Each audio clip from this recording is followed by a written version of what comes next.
Morning, it's Audrey, Stitchy Witch 42. Startovers! Oh my God! It's been a bit longer between this video and my last regular video because coronavirus. And I thought it was time to get back in the groove, do a video again, talk about how that has been affecting me, talk about some cross stitch, and talk about some journaling. So if this is your first time coming to my channel, thank you for coming to my channel. I hope you like what you see and you stick around and all that kind of fun stuff. Like, subscribe, everybody says the same things. If you've been here before, you know and appreciate my crazy, and I thank you and love you all so much for coming back. So, coronavirus. Many of you know that I am a bookkeeper and I work in a grocery store. And I will be honest, when this situation first started, I was a bit on the poo-pooing it side. It wasn't that big of a deal. It wasn't going to affect me. Nothing to worry about. And then crazy started happening at the store. And it kind of became similar, but obviously vastly different to working on the front line. Now, I come from a military background, and I know working in a grocery store is nothing like working on the front lines, but in this situation, it very much was and is. Those first few days, watching the hordes of people coming in and wiping out the shelves, taking everything that they could. I think that first week alone, to give you an example without giving actual numbers, we did Christmas week sales in March. Yeah, it was pretty nuts. And as the weeks progressed, seeing not only my coworkers getting stressed out because of this, seeing the customers who are still panic shopping because of this, work started to become a very stressful place.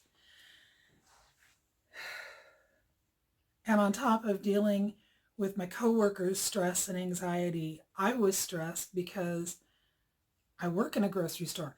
Now, granted, I'm a bookkeeper and I work in a locked room at my store.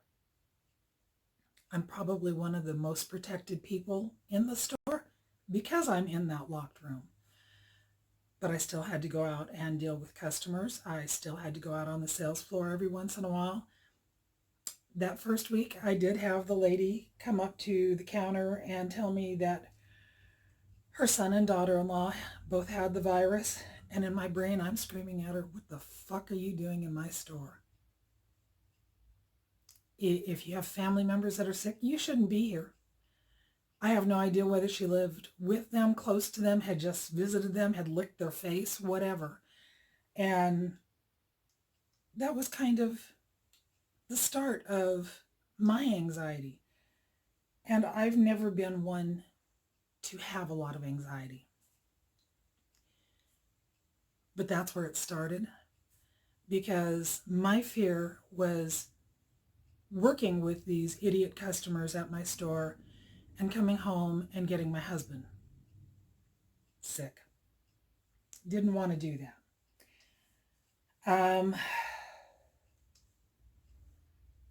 So I did my PSA video and talked about that and hope and pray that everybody is staying home and staying safe.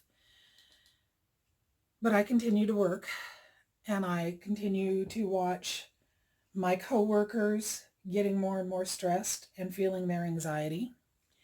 The company that I work for put up sneeze guards, and Okay, you have the sneeze guard here in front of the register, and the customers would step to the side because obviously, if they're talking behind a piece of plexiglass, you can't hear them.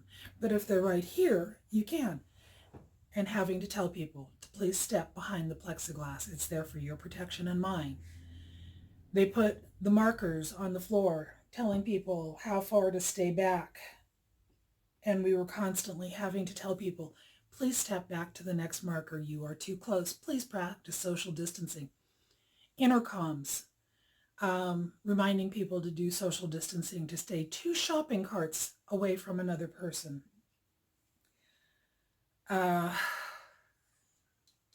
of it just kept adding to the stress and the anxiety that I was feeling. And the fear of, like I said, of coming home and putting Mark at risk. And then life changed. My husband's mother had to have a pacemaker put in the last day of March. On April 1st, she was released from the hospital and went to his brother and sister-in-law's house. And then starting Thursday of that week, so Thursday and Friday of that week, and all of the next week, which was last week,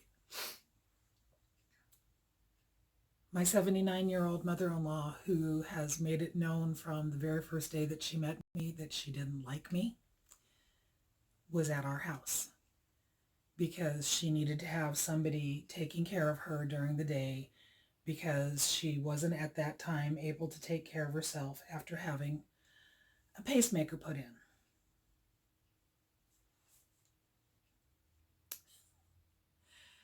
And that's when I had my meltdown. Emotional meltdown. Dealing with the stress at work, I was okay. Dealing with the anxiety of bringing it home with Mark, I was okay. But dealing with the anxiety of bringing it home and affecting my 79-year-old mother-in-law who just had a pacemaker put in was too much. And I had a meltdown. And I told Mark, I said, I can't do this. So I decided to self-isolate upstairs in the library on the days that she was here. I needed to for my own peace of mind. I needed to make sure that she was okay, even though she doesn't like me. I needed to. I posted on my Facebook that I was doing this, what I was feeling, what was happening. And so many people reached out and commented to me and said so many helpful things.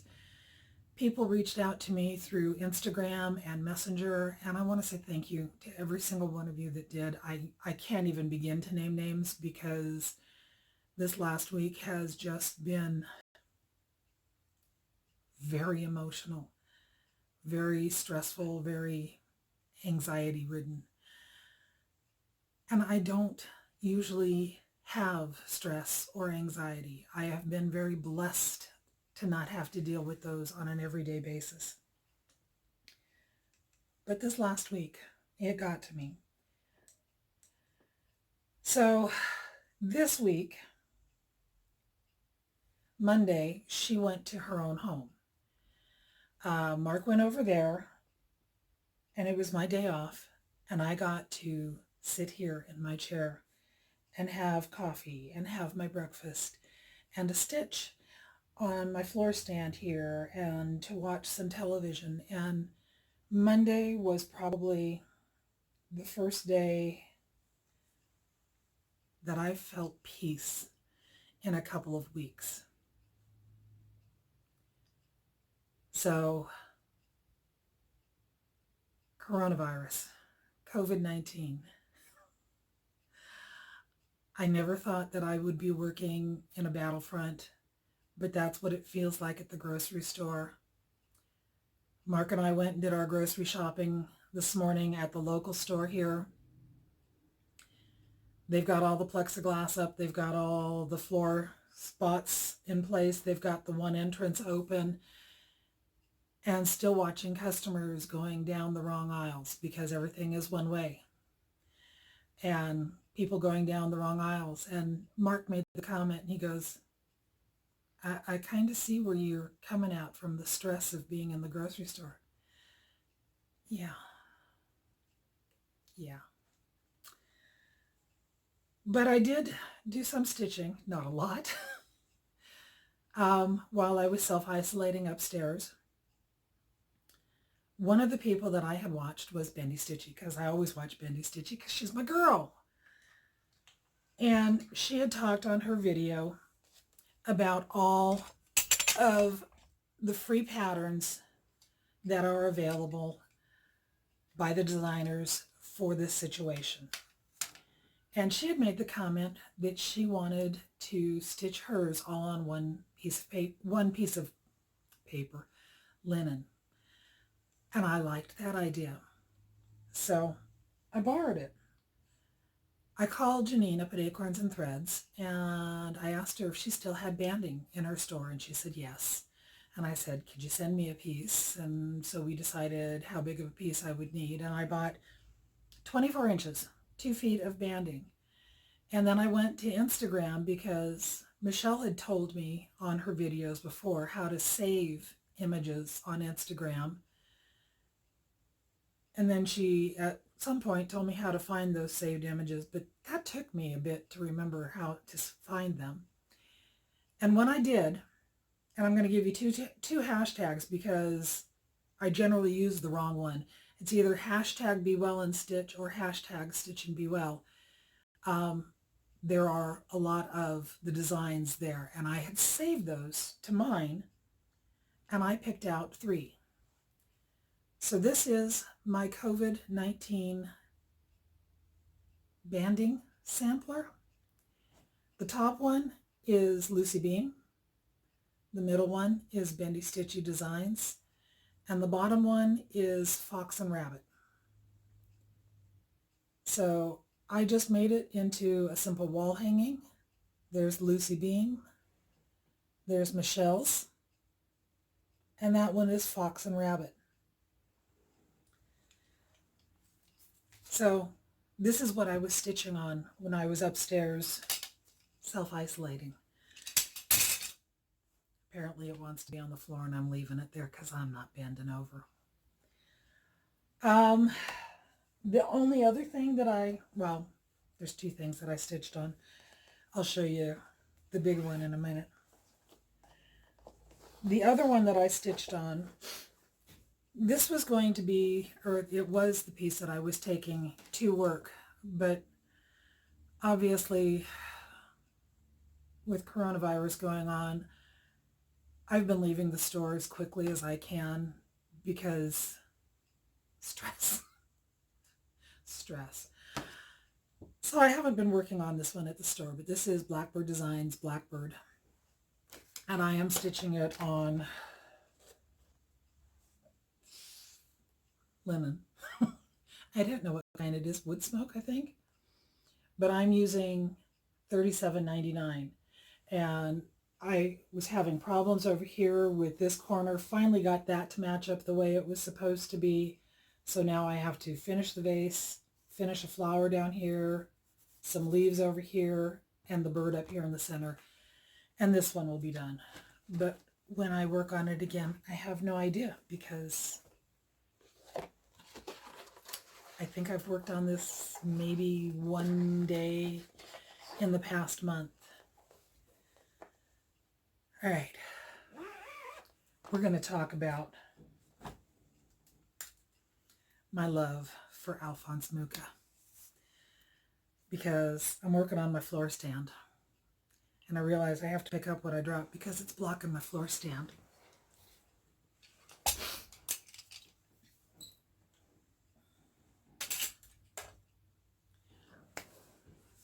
Okay. If you've watched me before, you know I love Alphonse Mucha. If you're new to watching me, I love Alphonse Mucha. I really, really love Alphonse Mucha. In this past month, I feel like I've been failing at my with my What Whip group because I have not stitched on any of the projects that I had designated for that group. But I've still been chatting with the ladies who are part of my team. We're Team 9, or as I like to think of us, Team 9 3/4. Um, no, I wasn't pointing at my boobs. You imagine that. Ellen commented in our chat group that anytime she sees anything to do with Alphonse Mucha now, she thinks about me. And she also said that her parents had gone to the Alphonse Mucha Museum. Alphonse Mucha Museum, you say? There's an Alphonse Mucha Museum? Where is that? In the Czech Republic. Oh, well, that he was Czech, so yeah, that makes sense. And then she goes, but Rick Steves showed it on one of his videos. And I love Rick Steves' videos. I've watched a lot of them. So I asked her which one, and she goes, something about Czechoslovakia. I don't know. So I left the group. I turned on my television because I could sit here in my living room with nobody around me and relax and watch whatever I wanted on television. And I went to YouTube and I went to Rick Steves and I started scrolling through them and I found the video on Prague. And I watched it. And lo and behold, there's an Alphonse Museum in Czechoslovakia. Oh my God. So I am watching this, and when they get to the point where they're actually in the museum and showing his artwork, his beautiful Art Nouveau ladies, I was amazed at how big they are because they are seriously life-size pictures, drawings, artwork. I keep thinking of them the size of the ones that I've made before, and I've stitched 3 of them. But I'm sitting there watching this video, and the last Art Nouveau lady that they showed was the one that hangs on my wall, Evening Reverie. So I've stitched 3 Alphonse Muchas, and I've abandoned 1 Alphonse Mucha. I stitched Morning Star for my daughter, which started me on the love of stitching them. And then I stitched Evening Reverie for myself. On May the 4th Be With You, 2017, I started stitching my 3rd one, which was the moon. And I finished that one April of last year. And in August, I gave her away. The reason I gave her away is because she never told me where she belonged in my house. And I know that sounds funny, but I don't have a lot of wall space to hang big pieces. So when I do full coverage, I know almost from the very beginning where it's going to hang in my house. And while I stitched on the moon, she never told me where she belonged. In August, I went to a friend's house and she asked me to bring that one with me. And while I was there, she showed me where it would hang in her house. So when I left, I thought about that. And I thought about the fact that she had never told me where she belonged, but my friend told me where she should be. And I gave her to her because apparently I was stitching it for my friend. I just didn't know it. Of course, I didn't know my friend when I started it, so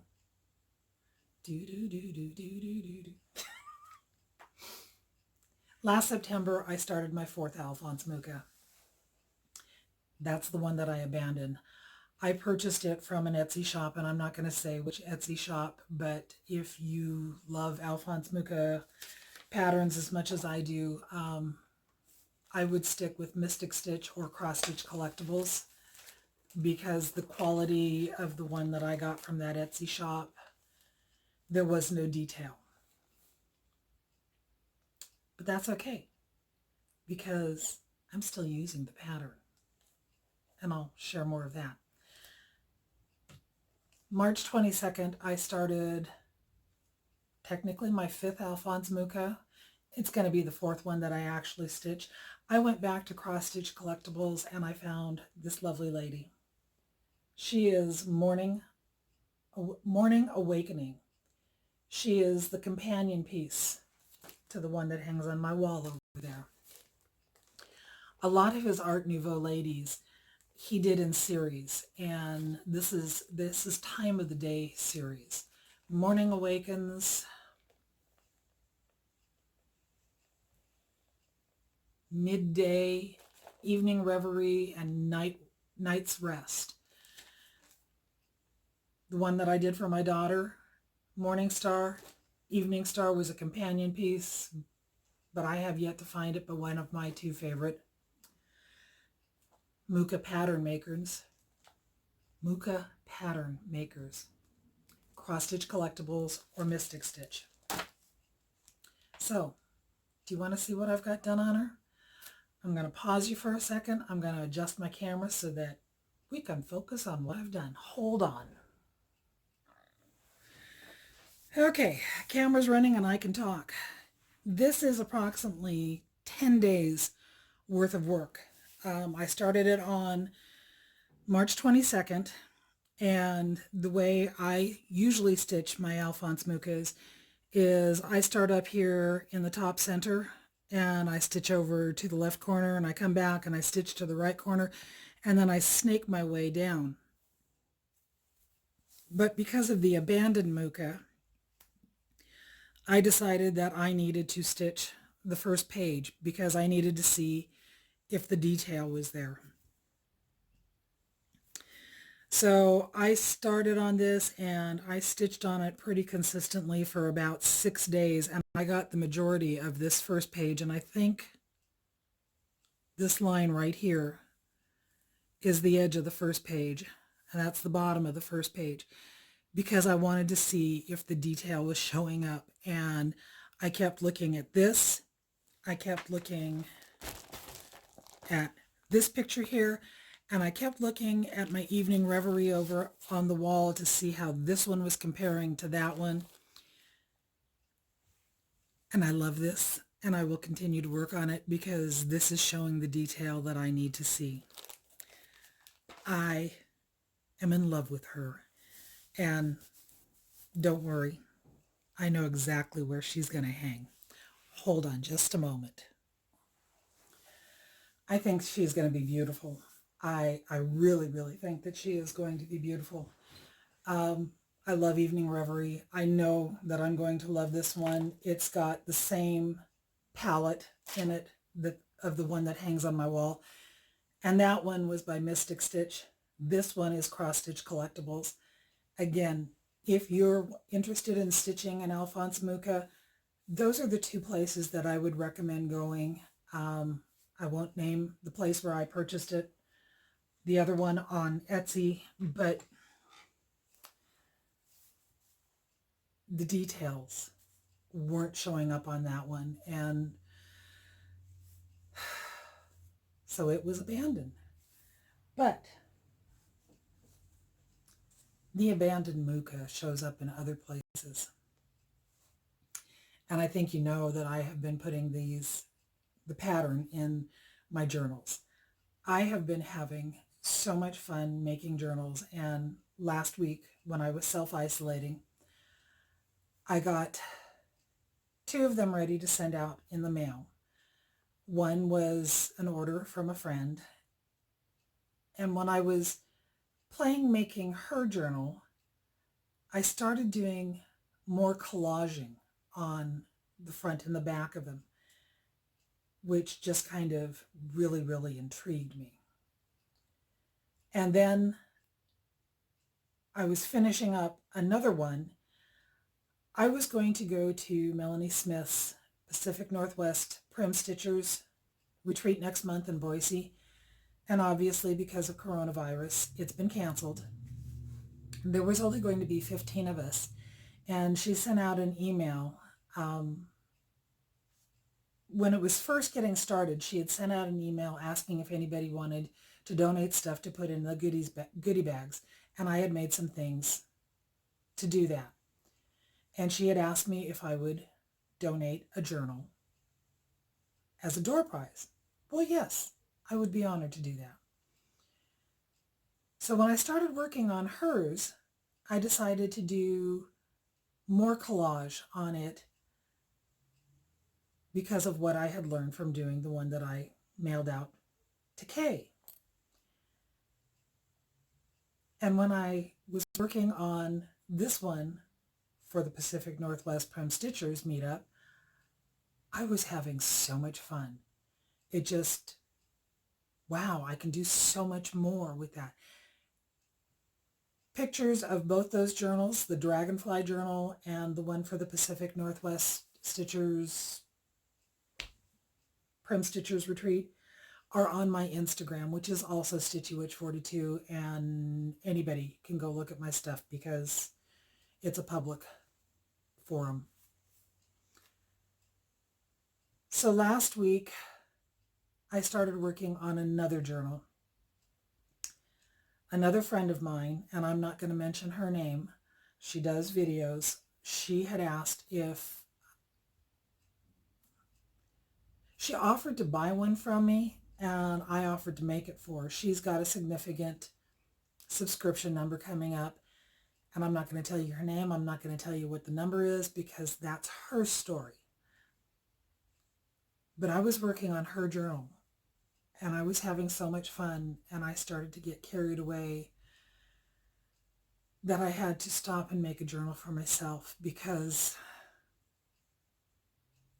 oh my God, I was having so much.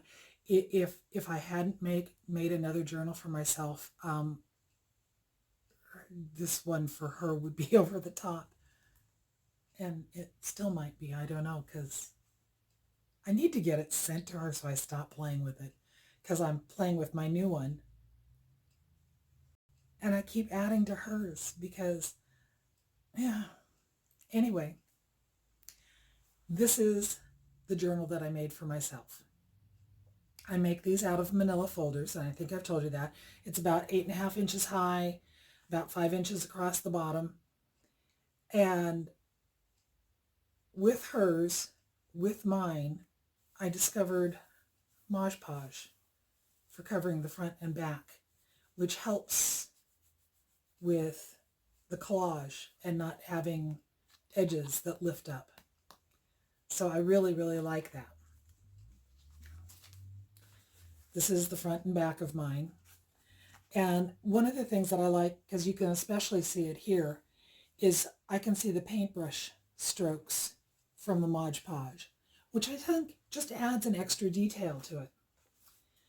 So this one is all about time. And on the inside of this one, I've got some floral in here. I open it up, and I've got time and time. I've got the pockets like I've had in every other one. This one has a corner pocket here. There is the long pocket here with a little journal to go inside of it. There is a pocket here. On the inside of the back, I have the flip out here. There's a pocket here. There's the little journaling pages here. And then this pocket I really like because I can put a journaling tag in this way. And I can also put one in this way because I put this one together with a brad. Now I'm sure other people have done that, but that was a big thing for me. And I was so tickled with myself for doing it. And for the last 2 days, I've been playing with this one and decorating it. Time on the front. Steve Miller song, Time Keeps on Slipping, Slipping, Slipping into the Future. Kept going through my head, so I went downstairs to Mark's computer and I printed up those words and then I tore them apart and stained them up, and I put them on the front here. And then I thought, well, I want this to look old and grungy. So I took some of my vintage stain ink and flicked it across pages. The lady who I've been watching, who has inspired me a lot on some of the things that I've done in here, her name is Tina. Her channel is Shabby Dabby Doodah. If you're into journaling, go check her out because she does a lot of really cool stuff. She does a lot of stuff with lace, and lace is not my thing, but she still does some really neat stuff. And there's more ideas in here that I've learned because of her. So there's my front page. On the inside, when I tea stained this piece of paper, this edge right here got really crisp and wrinkly, and I wanted to save it, so I folded it over to make a tuck pocket. And me, yeah, I have to have some bats in there. This page has time on it. I have a little tag up here at the top that flips around the page that has a skull on it. This was one of her ideas that I learned. I put this little pocket together, and that card can sit in there, and then glued it in this way so I have another tuck spot behind there. And I wanted to share this with you, this cute little envelope, because it's not really an envelope. It's a journaling page. But if you fold it up and fold it over, it makes a little envelope. The last 2 days I have sat and played with these things because this is so simple and so easy, and it uses up a lot of scrap paper, and I had fun making it and decorating it and adding little things inside of it, and decided that I needed to send out thank you notes to everybody who has reached out to me the last couple of weeks. So I sent off the first wave of those this morning. I picked up some stamps at the store and mailed however many of them it is that I mailed. So that's just the first wave. I'm going to go up and play with some more and send out some more because why not? So anyway, that's that page there. Flip this one over, put some washi tape in here because it's got dates and time. Put a short page in here this time. This came out of the Harry Potter paperwork that I have. I've always loved this image, so I added it to my journal. More of the ink, just flicking it across the page. This one, this is the little pocket that I just made the other night. Right here, it slips out. This one has got writing on it, because obviously you write in a journal. More ink stain. More writing. An ink and quill. I've been making these little cards. So this one was an image that I found, and I had backed it to another piece of paper to make it a little bit thicker. Glued it, sewed it together, and it's just a little journaling card. Well, I've made a couple like that for this journal, and the next one started out as a journaling card, but I liked the image so much that I decided I needed to make it into a pocket instead, and that's this one. Again, this is backed up on another piece of paper. I sewed it together. When I glued this into the book, I can actually feel the texture of this thread on the other side. And I just made it so that it's another pocket for journaling. This one I have another tuck spot on the side, another little card that I made doing some collage on there. more washi tape, more ink stains. Another one of those little tags that I wrapped around a corner. Abandoned Mucha pattern. And some more writing and time on it. Another little corner. Armillaries. You can use them for planetary stuff and time.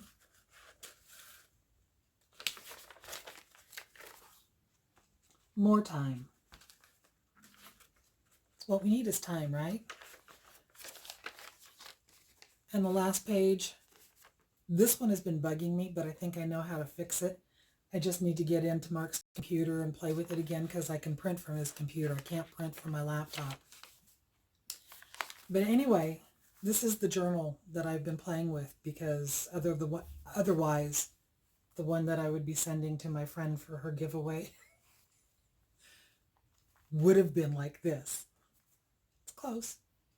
It's close. So, the last couple of weeks has been very, very stressful for me. I know it's stressful for everybody. I know that we're all in this together. Sunday was Easter, and I was irritated as all get out that the people that lived across the street from us had a huge family gathering, and they don't all live there.